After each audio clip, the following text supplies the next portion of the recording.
Was Vader really holding back in Return of the Jedi? It's something often brought up as a means of reconciling Luke's ability to overpower his father. Vader was holding back, bro! And, bruh, you obviously don't know who Vader is, bruh, if you think Luke even had a chance, bruh. But is there any truth to it? During the duel with Luke aboard the second Death Star, Vader is admittedly highly conflicted.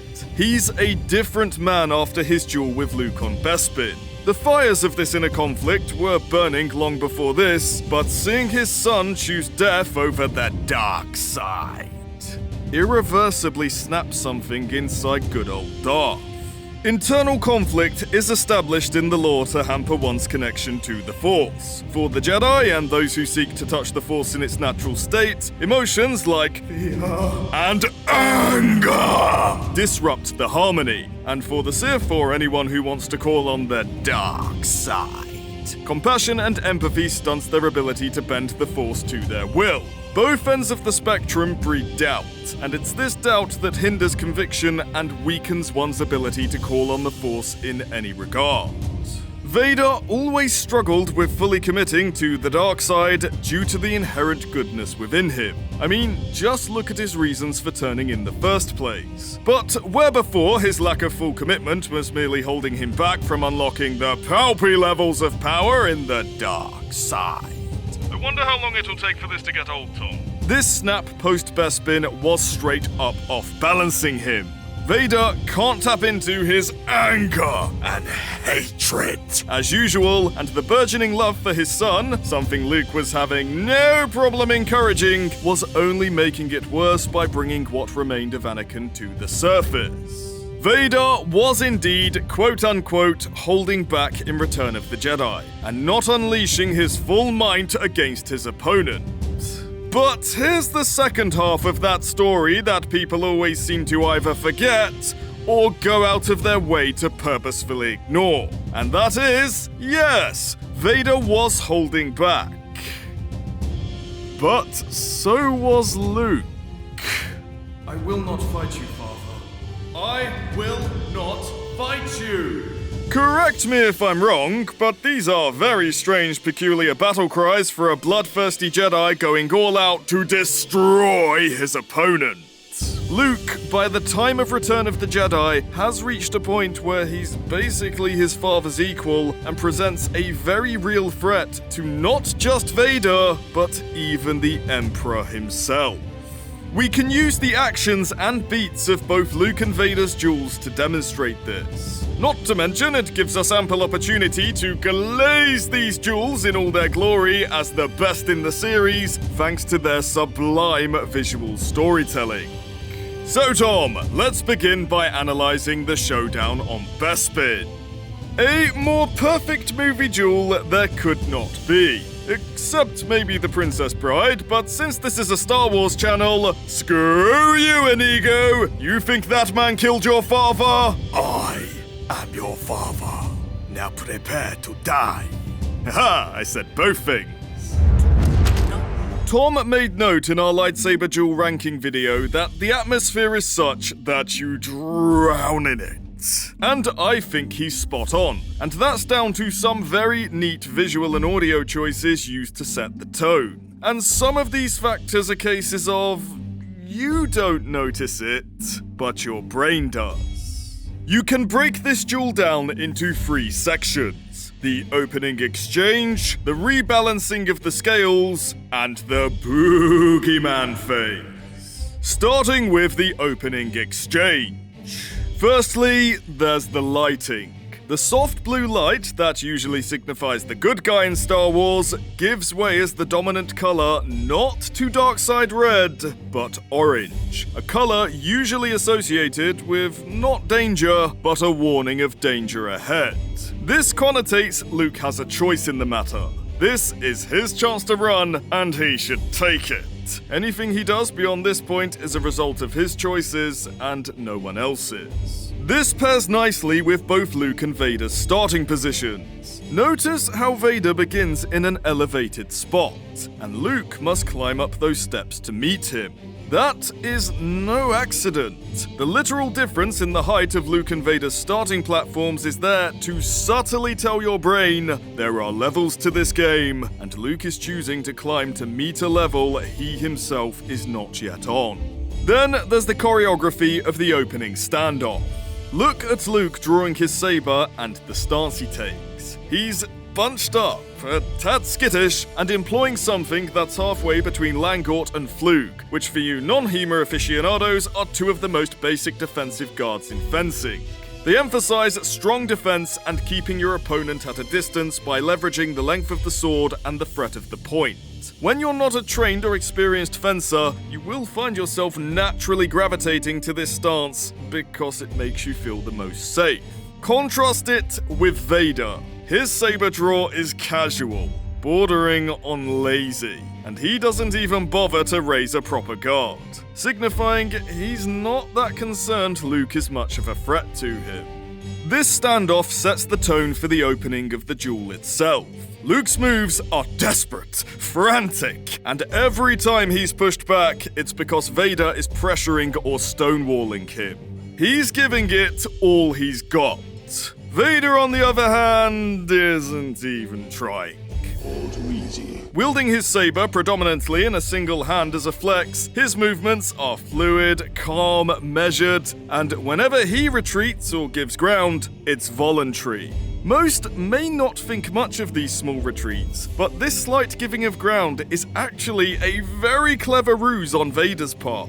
It's the start of deceiving Luke into thinking he can win, and it's de-incentivizing Luke opting to escape.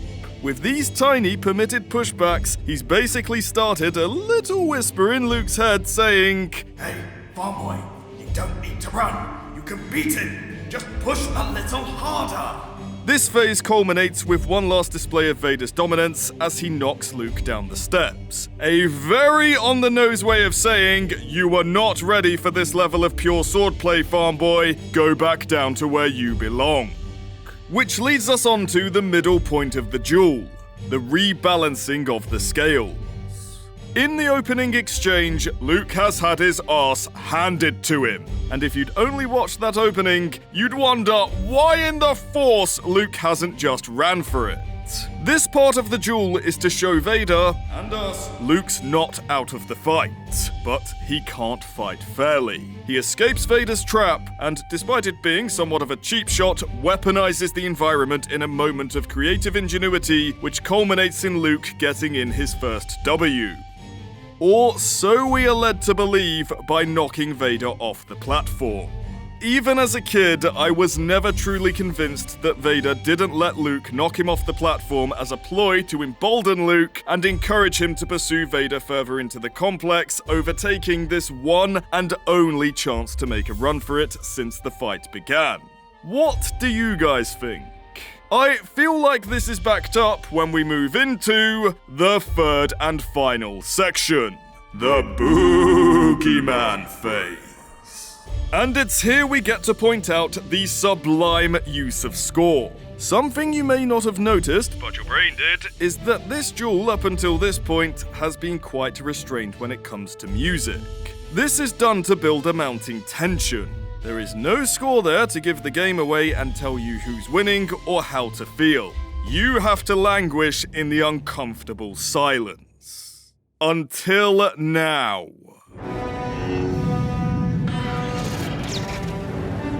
Vader is waiting for Luke, which is why I think that fall was merely a gambit. Up until this point, we've seen Vader fight Luke almost in a twisted mentor capacity. Now, release your anger. Only your hatred can destroy me. In a sense, Vader's been pretending to be someone else. The introduction of the Imperial March marks the arrival of the real Vader, releasing all of that built-up tension and replacing it with dread, as both we and Luke realize he's fallen into the trap. Vader drops all pretenses. He ceases to be a superior yet somewhat human opponent and transforms into Luke's worst nightmare. No more holding back, no more slick, elegant swordplay, and no more giving ground. Vader's had enough of Luke's insolence and unwillingness to submit, driving him back into a corner with Luke completely unable to resist Vader's menacing advance. And only when, with his last desperate reserves of strength and focus, Luke manages to land an inconsequential glancing strike, does Vader decide enough with the game and ends the fight he could have ended from the very moment it began by taking Luke's sword hand. This whole duel has been little more than a test of Luke's character and capabilities. He fails the test of capabilities, but he passes the test of character by turning away from the dark side. Now let's contrast this with the duel from Return of the Jedi. Believe it or not, this duel can also be broken down into the exact same 3 sections as the Bespin Showdown. The opening exchange, the rebalancing of the scales, and the boogeyman phase. Beginning with the opening exchange. Notice this time the lighting is far more flat and neutral, and Luke and Vader begin the fight on the same ground level. You might think I'm reading too much into this, but nope, cinematographers get paid good money for this stuff. There are steps on this set too. It would have been very easy to put Luke at the foot of them and have him force pull his lightsaber and charge up them to attack Palpy. The more neutral lighting and same level starting point is there to tell you he's now on his father's level and can fight him on equal ground. Literally. And from the opening exchange, we already see the dynamics flipped on their head. Without even bringing the extended lore of the lightsaber forms into this, we see Luke has adapted his form into something more strength-based like his father's. Now, Vader is the one with frantic defenses. Vader is the one being pushed back. The opening exchange of the Bespin duel culminates with Vader dominating and Luke being knocked down a flight of steps. And here, well, now you might say, Well, Luke doesn't flex on Vader or do anything showy like Vader's single-handed fencing, so there's no symmetry there, haha! but he kind of does. Luke is constantly turning off his lightsaber, even when Vader is within striking distance. Like Vader's lazy guard and one-handed fencing, it's a visual way of communicating Luke is not concerned about his opponent's threat and feels in control of the situation. And not just because ILM were probably getting sick of doing the lightsaber effect. Lazy nerve herders. This moves us on to the rebalancing of the scales. Again, the winds have shifted. It's not Luke who has to show us he's resourceful and not yet out of the fight. It's Vader. He actually tries to plow through Luke like he did in the boogeyman phase at Bespin, but look at this saber lock. Luke can no longer be driven back, and in another reversal of role, it's now Luke who's making the voluntary retreats, leaving Vader as the one who must pursue. Like the first duel, this section culminates with a weaponizing of the environment and the back-footed duelist seemingly gaining the upper hand. Luke had the high ground, Vader wasn't falling for that one again. Are these similarities coincidence? I think not. And just like Bespin, with the tension restored, we move on to the boogeyman phase. Yes, this fight has a boogeyman phase, only this time, is Luke. Vader is the one unknowingly pursuing a foe he cannot best, and much like Luke, he realizes it only too late, as in yet another reversal of role, Luke, with a bit of help from the dark side, becomes Vader's worst nightmare, dropping all pretense of restraint and unleashing everything he's got at Vader in a relentless pursuit Vader cannot push back against. And this doesn't have anything to do with symmetry with Bespin, but I find it interesting, so I'm going to talk about the amazing use of score. This duel is a little more generous with its musical cues, but it does kind of do the same thing as the Bespin duel in that it builds up tension for a big release. There is a musical tug-of-war going on if you pay attention. Notice, throughout the duel, Luke's theme, Binary Sunset, will quietly emerge in any scene where he turns his lightsaber off and talks to Vader. Obi-Wan has taught you well. This is there to subtly tell you every time he opts for his heart over his sword, Luke, in that moment, is winning the struggle for his father's soul. And notice whenever Vader or Luke is opting to fight one another, Palpatine's theme will emerge. If you will not fight, then you will meet your destiny.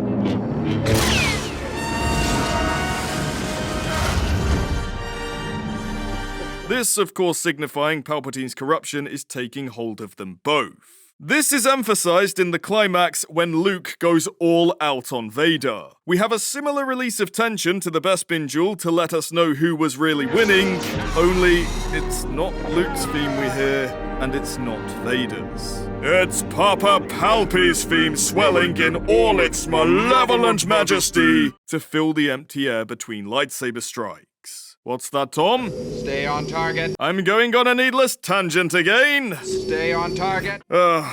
Okay. Again, this duel is a test of Luke's character, and I think it's interesting to see the outcome is the opposite from the Bespin confrontation. Luke passes the test of capabilities, but fails the test of character this time. Whereas the Cloud City showdown is a case of Luke couldn't win and thus shouldn't fight, the Death Star duel isn't a case of if Luke could win, it's a case of if he should fight. The duels are in fact a straight-up mirror of one another, and we're going to side-by-side them using the main beats so you can see for yourself. The duel begins with one opponent dominating the other, culminating in the back-footed duelist being knocked down a flight of steps. Throughout the fight, one opponent's retreats are calm, measured, and voluntary, and the others are a result of being stonewalled and pushed back. There is a brief moment in the duel where you think the back-footed duelist has the upper hand due to ingenuity and weaponizing the environment. This is then followed by a pursuit into a dark, confined space, in which the pursued is motivated into unleashing their true power on the pursuer. The pursuer is then driven back and unable to stall the pursued's advance. Pursuer scores an inconsequential blow on the pursued before the pursued ends the fight by taking the pursuer's sword hand. This is not an accident, and it's not a lazy retread. Which is more than we can say for other plot points in Return of the Jedi. It's a way of using something you've seen before and contrasting it, which allows the storyteller to show Luke's growth and that he is now Vader's equal. It's also there to underscore that Luke is on the brink of becoming his father. How can a farm boy with only 4 years of improvised Jedi training stand up to the most experienced Jedi killer in the galaxy? The simple answer is because it's part of the hero's journey. Bespin is the ordeal stage, the second Death Star is the resurrection stage. You have to bring it full circle. What always made Star Wars stand out, however, is the atypical way Luke passes the latter. He confronts evil, but defeats it not with the sword, but with love and sacrifice. That's how we're gonna win. Not fighting what we hate. Saving what we love. It might not seem all that impressive these days thanks to the evolution of storytelling, but back when this film was released and most fantasy heroes won by smiting the evil wizard with a big effing sword, this was pretty groundbreaking stuff for general audiences. But if you want a satisfying in-universe lore explanation, that can also be provided. 1. Luke is a fast learner. No, it's not a lazy contrived for the sake of the plot cop-out. Both in the movies and throughout much of the EU, it's one of his defining character traits that he just sort of picks things up quickly if given a little guidance. Look at Empire. He goes from this rather pathetic display of power to employing telekinesis on par with Jedi Masters after only a couple of weeks or possibly months. We're never actually told the exact duration, only that it's less than a year, of instruction from Yoda. Rewind all the way back to even the first movie, you see he's a quick study when he's training with Obi-Wan. It's not lazy writing, it's part of his character that he's very dedicated and learns very quickly. You know, I did feel something. I could almost see the remote. That's good. You've taken your first step into a larger world. Then add on to this that Luke knew what to expect this time. he's one of the few Jedi to survive a confrontation with Vader, which means Luke gets a chance to learn from his mistakes, and he doesn't waste it.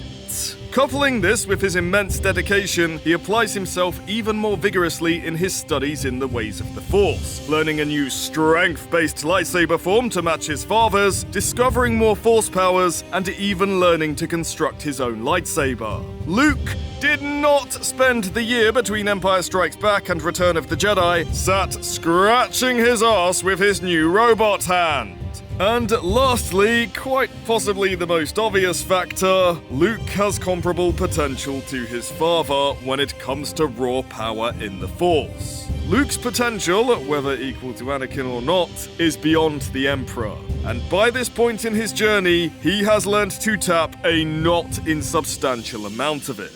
Of course, he can toe-to-toe with his father. Hell, had he kept his lightsaber to hand to help him against the lightning, he might have even had a genuine shot at tangling with the Emperor. We often forget Yoda and Obi-Wan had no faith in Anakin redeeming himself whatsoever, and they still sent Luke to confront both him and the Emperor. I mean, I've got to be honest, sometimes I think those two do things merely for shits and giggles, but still, they must have believed on some level Luke had a strong chance of handling Palpatine. Considering how Obi-Wan and Yoda split up to face both Anakin and Sidious, it's kind of nuts they thought Luke could handle the two Sith at once, and yet again speaks to how powerful he's become.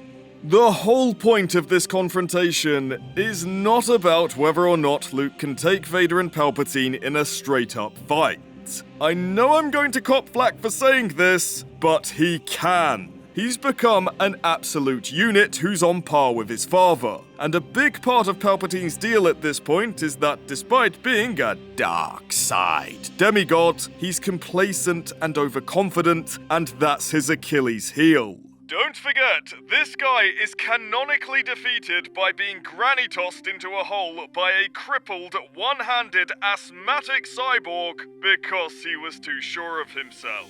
The confrontation is really about Luke choosing to shift the goalposts. To not just win, but win on his terms. Not Obi-Wan's, not Yoda's, not Palpatine's, but as a true Jedi does through sacrifice. And in that process, save his father's soul.